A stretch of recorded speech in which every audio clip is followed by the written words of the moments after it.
few years ago, the Pew Research Center surveyed 4,000 U.S. adults to identify the spiritual experiences that they claim to have had in life. Of those surveyed, 29% said they had been in touch with someone who had died. 18% said they had seen or been with the ghost. That's 47% who had contact with a deceased person or a ghost. An Associated Press poll found that 4 out of 10 Americans who did not even attend church still believed in angels. That's good, I suppose. A Gallup poll found that 3 out of 4 Americans believed in something paranormal. In other words, the majority of people believe there is something out there. There's something otherworldly, some kind of otherworldly creature or creatures out there. I came across this recently. One Sunday school teacher in British Columbia thought that she would set the record straight with her students in second grade. Some of her kids raised the subject of fairies being real, and she assured the young class that fairies were not real, only make-believe. One little boy wasn't too happy about it, and he argued back. She stood firm and repeated, "Fairies are not real." And finally he blurted out, "Fairies are too real. My daddy rides a ferry to Port McNeil every single day." Okay, those fairies are real, all right? One Gallup poll revealed that 4 out of 10 people believe that houses could be haunted. That's a popular belief, by the way, by many, that houses can be haunted by the spirits of the deceased. And remember that 47% of the people polled in this one particular poll believed they'd had contact with something like them.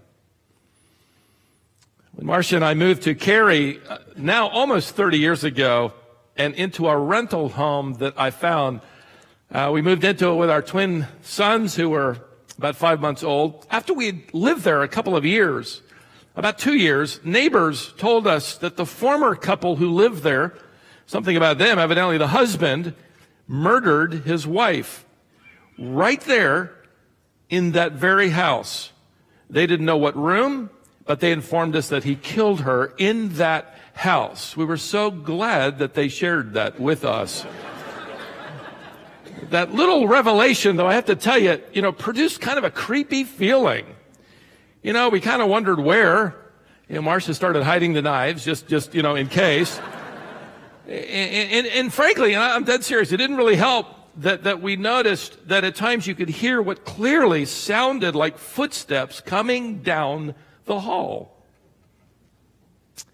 Now, obviously, the solution for us was the simple truth of Scripture that the spirits of those who die without Christ go to Hades immediately and await the judgment.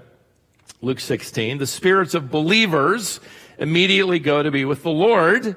2 Corinthians 5:8. To be absent from the body is to be present with the Lord. Right. When you die, your spirit is not gonna linger on earth scaring people. There might be some people you'd like to scare, and it kind of sounds fun, but that's not gonna be given, you won't be given the chance. If Marcia and I had not been believers, we would have never lived in that house for 5 years. We would have immediately moved out and claimed it was haunted. In a New York Times article I came across not too long ago, it is ironically entitled, "Conjuring Up Our Own Gods." A journalist wrote that more than 90% of those who do not belong to any church, do not belong to any religious system, all say that they pray to some divine being. 39% of them pray often, if not weekly. But note this, they are prone to believe in ghosts and Bigfoot. The article ended by declaring, and I quote, "Americans are obsessed with the supernatural." It's not really a new phenomenon, and it really isn't just American, is it? It's around the world. I did a little research on and found in the Middle Ages, the flickering lights in the marsh bog was considered to be ghosts of departed people, or even goblins. The popular view in the Middle Ages about fireflies was that they were the souls of deceased, unbaptized infants. And many thought ghosts manipulated human life. On ancient maps, back before the world had been fully discovered, cartographers or map makers would put down what they knew, and then at the edges of their map, beyond anything they had knowledge of or understanding, they would often write into the margin the words, quote, "Beyond here, there be dragons." Frankly, superstition is the bad side of a good thing. It really is. It's the world's attempt to explain the supernatural, to try to come up with an explanation about the truth that is stamped on every human heart and conscience about a creator and about immortality. This isn't all there is, Romans chapters 1 and 2. And it's really up to the believer to contradict or confront the notions and speculations of the darkness with the light of the gospel. In fact, Paul, writing to Timothy in 2 Timothy chapter 1, verse 10, said that he was effectively preaching and teaching the truth about Jesus Christ, who was bringing to life, bringing to light life and immortality through the gospel. This is the mission of the Apostle Paul as he enters a very superstitious city by the name of Athens. Now, in our last study, I pointed out two observations from what Luke tells us in Acts chapter 17. Let me return you there. First, we learned that Athens was intuitively religious. And secondly, that Athens was intellectually curious. In fact, today you can see the remains of Athens' obsession with speculations and curiosities of the unseen world. One author living in the days of Paul said that there were more than 70,000 statues of the gods in Athens. They lined the streets, they filled the parks, they adorned the temples and public buildings, all dedicated to their glory. There were temples literally everywhere.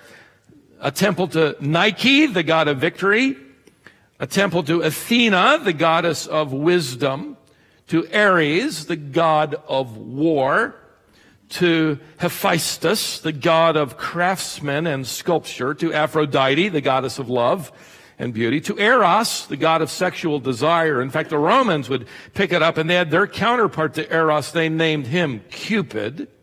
And like Eros, they both just sort of flew around with a bow and arrows, shooting people they were bringing under their spell. By the way, in Paul's day, all the working classes and tradesmen belonged to guilds. We would call them unions. And they paid dues to their patron god. They would have annual feasts.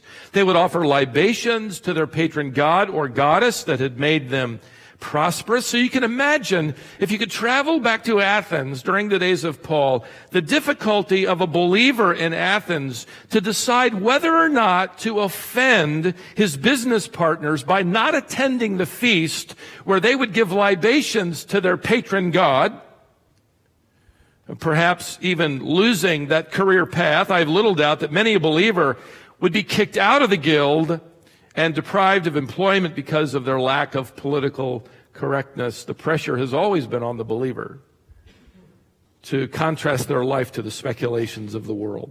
So as Paul is touring this city, he would have been struck, of course, by the Acropolis. The Acropolis was this ancient citadel, this platform built on rock upon which buildings were seen from every direction. The most famous building on the Acropolis would have been the Parthenon. It was a temple dedicated to the goddess Athena, the namesake of the city of Athens. The Parthenon is considered the enduring symbol to this day of ancient Greece. It is a massive building. It's nearly the length of a football field. It is 5 stories high. Paul would have also seen the Odeon of Herod. This was a famous theater that was in full swing when Paul arrived. The theater was wildly popular. It would also be the place for musical concerts and poetry festivals, as well as plays. Paul, no doubt, would have stared at one particular temple built with incredible beauty and with its sculptured columns that formed the porch of a temple dedicated to Athena and Poseidon. And then, for our primary consideration today, there was the Areopagus. The Areopagus was a natural stone outcropping that jutted up 500 feet in the air, and it served as the outdoor court for the Supreme Court of Athens. Today, all the names of the Supreme Court justices before whom Paul stood have long been forgotten, except for one who will show up a little later on in this text. But I want you to just imagine this scene as Paul has taken up these stone stairways, and they have been restored. He's going to walk up these stairs to the top of the Areopagus where the council has convened. It's going to be up these stairs and on top of this windswept open chamber where Paul is going to have this panoramic view of Athens as he introduces to them the living God. He's about to introduce God and several of his attributes to a city that is intuitively religious, that is intellectually curious. Let me give you a third observation, then we'll look at the text. Athens was inwardly anxious. With all that it believed, with all of its buildings, with all of its gods and goddesses, with all of its temples, with all of its statues, with all of its religious investments and rituals, Athens was still at its core inwardly anxious. Let me show you where. Let's pick the narrative back up where we left off at verse 22. And Paul stood in the midst of the Areopagus. These men would have been forming a semicircle around him, these 50 council members. And he said, "Men of Athens, I observe that you are very religious in all respects." By the way, don't overlook this gracious, tactful introduction. I observe that you are very religious. Paul does not say, I observe that you are very ridiculous. Okay? Or I observe that you are very superstitious. Now, I observe that you are very religious in all respects. And the council, by the way, would have taken that as a compliment. That would have been a kind approach to them. Very religious. You could literally, rather woodenly translate that Greek phrase. He's effectively saying, I can see that you are fearing the gods. It isn't his attempt right now to say, what in the world is going on around here with all this stuff you're making up? No, I can see that you could translate it this way. I can see how religiously devoted you are. And I think those men would have sat there probably nodding their heads thinking, this guy understands us. He gets us. It's a wonderful introduction and a good model for us. Notice further, for while I was passing through and examining the objects of your worship, I also found an altar with this inscription, to an unknown God. Athens had discovered so many things. They were the birthplace of democracy.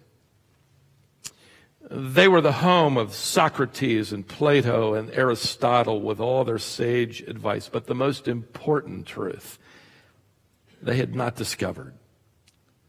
And they were troubled by it. They fit the description of what Paul wrote to Timothy in 2 Timothy chapter 3 and verse 7, where Paul says that unbelievers are always learning but never able to come to the knowledge of the truth. You can learn a lot of things, but never come to know the most important thing. And so because of this, they're living in a world of inward anxiety and confusion, and they've erected these pedestals and even temples, Tertullian tells us, dedicated to the unknown God. We're probably missing one, and we don't want to do that. So here you go. Beloved, you travel the world, and you see the same uncertainty played out in every culture. In fact, I was reading in one journal not too long ago, and I pulled it out, the Hindu practice of Kumari, and I hope I translate that correctly. The belief that the supreme goddess of the cosmos, who gave birth to everything through her womb, that she inhabits a young girl's body for a brief time. The Hindu believe, in fact, this is shared from what I could research and discover by many Buddhists as well. It holds that the supreme goddess, Telaju, who birthed the cosmos from her womb, indwells a carefully selected young girl for a period of time, and that young girl then becomes the incarnation, as it were, of the goddess, and she can be worshipped as deity. You can see the kernels of the gospel, can't you, even though twisted in the end. She's worshipped. I went online and I watched about 15 minutes of an annual festival where she is dressed up in an amazing costume and people are nearly fainting around her.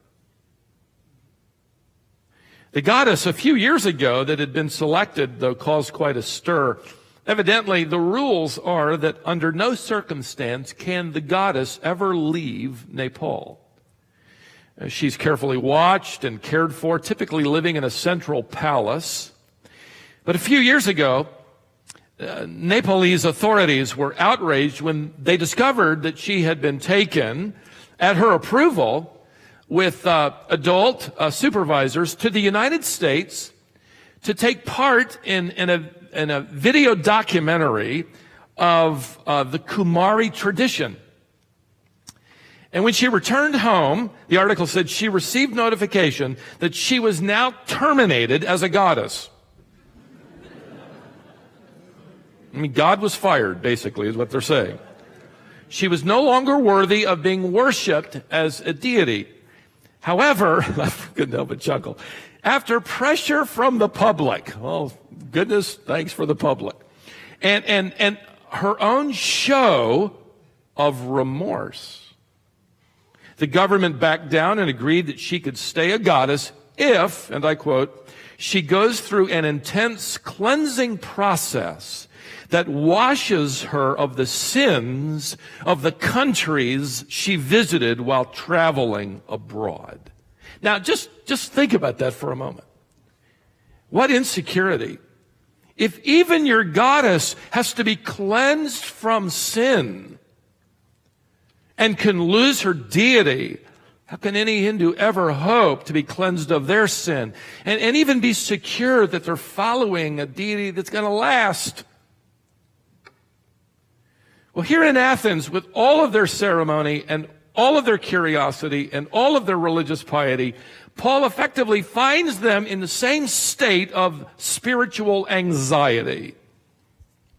Notice the end of verse 23.